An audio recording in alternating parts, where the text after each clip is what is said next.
Most welcome, dear friends, to WSTV Studio.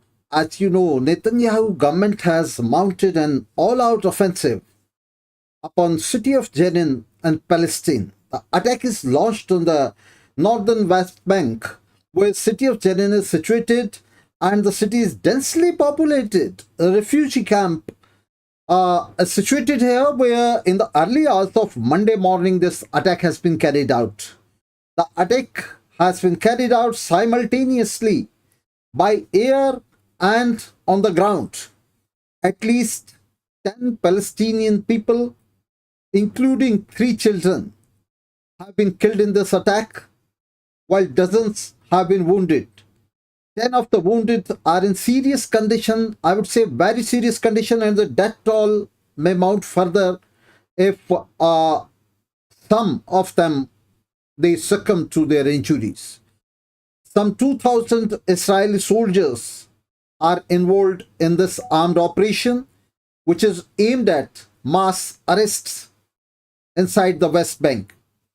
20 Palestinians have already been detained with start of this operation. Minutes after this operation had started, these 20 people have been arrested by Israeli forces, while airstrikes have hit residential homes and public utilities in the city, besides a hospital and a mosque. The ground troops have stormed the Al Ansar Mosque on the pretext that armed terrorists have holed up inside the mosque. This was a false pretext. No terrorist was inside and nobody was found inside, but it was a pretext to attack the mosque. Israeli forces have surrounded the refugee camp also. The refugee camp is an about to 14,000 Palestinians, and soldiers are preventing ambulances from transporting people to the hospital. Those who are being injured, they are being prevented by soldiers from being transported to hospital, and all ingress and egress to and from the city is totally blocked. Connections to the internet, electricity and water supply all are severed, and soldiers are not sparing even journalists. Journalists from Al Arabi TV covering the offensive were attacked by soldiers and their video cameras were set on fire. The Lionsden, a Palestinian militant group based in Jenin, has called on people across the West Bank and Gaza to mobilize and demonstrate in support of the people in Jenin and against the Israeli offensive. It has appealed them to cross the borders and close the roads and routes used by Israeli forces, and block all Israeli settlers from getting their supplies into the city. Palestinians in Gaza have responded. They have duly responded to this call, gathering alongside the border, waving flags and blazing tires. Israeli troops have attacked these mobs with tear gas. The situation is going out of control. This criminal operation is the largest operation since April 2002, when an Israeli operation had killed 52 Palestinians, leaving hundreds homeless. 23 Israeli soldiers were also killed in this operation. They have also lost their lives. Right-wing forces inside Netanyahu's coalition government had been pressing very hard for a large-scale military operation to suppress the Palestinians and to annex these territories, especially the territory of West Bank and the city of Jenin, to Israel. Gaza Strip on West Bank is already under illegal siege of Israel since 1967, when an Arab-Israeli war had taken place, and this has ended in almost a victory for Israel against the Arabs. Obviously, this operation, the operation that is being continued at the behest of Israeli defense forces, would meet fierce resistance from Palestinian youth, leading to mass killings and obvious devastation. National Security Minister of Israel, Itamar Ben-Gvir, said that the army needed to demolish buildings and kill thousands of terrorists. This reference to terrorists, in fact, is the reference to innocent civilians. He encouraged his supporters to run to the hilltops and settle there. Israeli army chief and spokesperson for Israeli army, Brigadier General Daniel Hagari, said the operation is a wide-scale effort against terror. He referred to the militant Palestinian groups, Hamas, Islamic Jihad, Loinsten, the Popular Front for Liberation of Palestine, and few other groups who are resisting this Israeli advance and Israeli expansion towards Palestine. He said that the operation may extend from Jenin to other parts of the northern West Bank. So he's giving clear warning of that. He did not tell, though, how long this operation would take. But the impression is that given by this brigadier, that this operation would not end up this week. At least it would go beyond the week and would last at least a week. He added that the military was on high alert in case Gaza or Lebanon's Hezbollah or other militant groups tried to intervene in the scuffle or attack Israel from other side. Israel's national security advisor Sachi Negebi claimed that the intelligence has indicated that there is an effort by Iran and its proxies, Hamas and Islamic Jihad, he has also named the same groups, to transfer a lot of money and weapons to terrorists. This is all pretext to devastate Palestine and to carry out armed intervention in Palestinian territories. Major General Yehuda Fox, the chief of Army's Central Command, insisted the Jenin operation was not going to be standalone. He further claimed that there is a series of operations here. Just like we were here a week ago and 2 weeks ago, we will finish this operation and we will come back in a few days or a few weeks, and we will not allow this city to become refuge for terror. Defense Minister Yoav Gallant, who recently opposed Netanyahu's legal reforms, has also approved the attack. He said the military operation in the West Bank city of Jenin is progressing as planned. The troops will receive full support to do whatever is necessary and to operate on the ground and in the air in order to protect the citizens of Israel and preserve full freedom of action throughout the West Bank. This is loud and clear announcement of a military dictatorship over the West Bank, in which not only Netanyahu government but the opposition parties and the leaders are also complicit. Even the areas covered under the 1993 Oslo Accords under full control of Palestinian Authority, that is being included and being attacked in this offensive.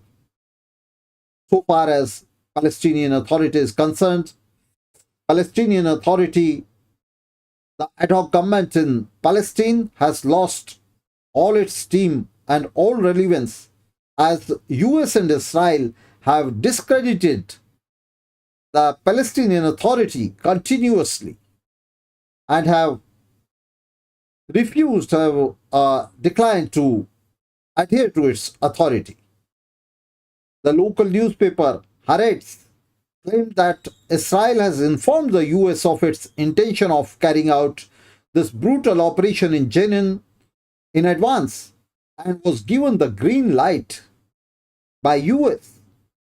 On Monday, the White House National Security Advisor declared, "We support Israel's security and right to defend its people against Hamas, Palestinian Islamic Jihad, and other terrorist groups." So US is declaring its clear support to Israel's offensive in Palestine. Attack on Jenin is one in a series of murderous Israeli military raids in the West Bank carried out time and again in last decades. Constant settler violence is being overseen, supervised, and protected by Israeli defense forces continuously. The government's announcement of 13,000 new settler homes in West Bank is the new onslaught on Palestinian territory by Israel. 2 weeks ago, the Israeli army had deployed an Apache helicopter. We had done a video on this assault. So it deployed an Apache helicopter and few armed drones to attack the city of Jenin. This marked significant escalation in Israeli aggression that has killed 190 Palestinians in the West Bank, Gaza, and East Jerusalem since Netanyahu's accession to power. Palestinians in the West Bank are facing an increasingly desperate economic situation. The 1993 Oslo Accords that ended the Arab League boycott of Israel have crippled the Palestinian economy while attracting good foreign direct investment to Israel and Israeli economy. They have strengthened Israeli economy but have weakened Palestinian economy. Israel has in fact gagged the Palestinian economy and tied it completely to itself, severing all its connections to world markets. Industry inside Palestinian territories is in total shambles.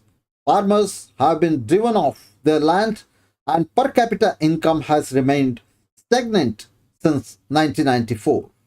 Palestinian Authority, the temporary ad hoc government on Palestinian territory, remains completely dependent upon international aid as it has no resources, local resources, significant resources, I would say, on its own territory. Last month, UN has granted $107 million aid, but it falls too short as Palestine remains in need of at least $300 million to support millions of Palestinians in the occupied territories and refugee camps in neighboring countries. 50% of the population of Palestine is under 30 years of age. There are so many young people. Out of it, 30% are only employed. Majority of those employed in formal and informal sector have no social security, medical insurance, or entitlement to any social welfare schemes. So they are living in abominable conditions. Netanyahu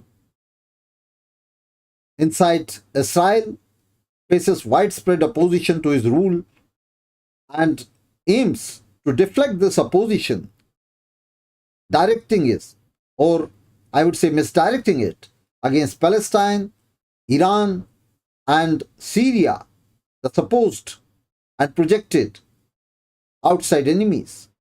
For more than 6 months, millions of Israelis are protesting against Netanyahu's government. But the leaders of this opposition too, they are hand in gloves with the government of Netanyahu. They don't oppose the internal or external policies, the strategic policies of Netanyahu. They are only opposing Netanyahu's effort, his attempt to acquire a dictatorial control, as it would decimate the opposition to zero. The opposition is opposing his dictatorial measures, but opposition is not opposing. Opposition leaders are not opposing. Opposition parties are not opposing Netanyahu's policies so far as they affect people internally, domestically, and outside of the country. Monday morning, the leaders of the opposition parties rushed to support Netanyahu's move against Jenin. The Palestinians in Israel and its occupied territories, they are living under savage economic and military repression. The vigilante and settler violence is duly upheld by Israel's judicial and administrative system, not only of Palestinians, but the democratic rights of Israelis are equally under danger. They are under threat of dictatorial regime of Netanyahu that is extended to Palestinian territory of West Bank and Gaza. But inside Israel also, it is having the same implications. The democratic rights and civil liberties of Israelis, the Jewish population, is also being eroded continuously. The so-called legal reforms that are being proposed by Netanyahu inside Israel, they are an attempt to impose a dictatorial regime upon Israeli population also. The Jewish and Arab workers in Israel and Palestine, they must join hands to take to the leadership of opposition movement inside Israel and the resistance movement inside Palestine and link these two movements in a joint opposition to Zionist regime of Netanyahu. They must fight in a common struggle for employment, for job security, for raising the living standards, in defense of living standards and democratic rights and civil liberties. This must above all and foremost include the defense of national rights of the Palestinian people, because if Israelis, if Jewish population fails to defend the national interests of Palestinians, it cannot defend the rights of its own. So, program and perspective of international socialism must constitute the pivot of this joint opposition of Palestinian and Israeli workers against Netanyahu regime. And this opposition must set its goal of establishment of a socialist union of Palestine and Israel, a common socialist union where through a revolution from below, both these territories must be merged into one, a socialist territory, a socialist union. So with this call and with this appeal to world working class, to youth, and especially to Jewish working class inside Israel and the Palestinian oppressed people, we take liberty from you, dear viewers, to end up this program today. We will meet and we will continue to fight. We will continue to resist imperialism and fascism, not only of Netanyahu and Joe Biden, but of all dictators, of all capitalist rulers in the world. And we will continue our fight for a socialist union on the globe. So thank you very much, comrades.